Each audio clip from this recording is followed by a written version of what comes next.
Top 3 mistakes poker players make when studying. Number 1, only looking at the biggest pots they played. Oftentimes, poker players love to study the biggest pots because when you make a lot of money in a big pot or lose a lot of money, there's a lot more emotional attachment. Oftentimes though, these pots are not that important because most of the time they're coolers or they just don't come up that frequently. I'm not saying you shouldn't look at them, but if you think about it on a frequency basis, smaller pots happen way more often and are more frequent. So actually the highest EV thing you can do to study is to study the more frequent pots because these come up more often, and if you learn how to play the small pots right, that'll actually increase your win rate much faster than in big pots. Number 2, stop snap checking GTO for a solution. This is a big trap that many poker players make when they first start out. They immediately jump into GTO Wizard, put in the hand, and then feel satisfied once they see their hand was a fold, or they're like, oh dang, I should have called there because GTO Wizard told me to. And I remember this one chud reg at the casino, he was like literally out loud at the table, like, oh, my hand's never, a call out there. And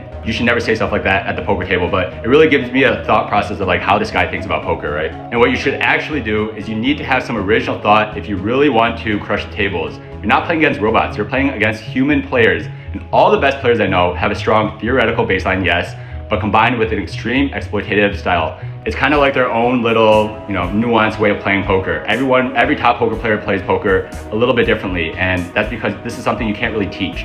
You're only at the poker table for so many hours, so you have to maximize your hourly if your goal is to make money. And the way to do this is by playing exploitative. Number 3, studying too much. And I know this is gonna be a little bit controversial.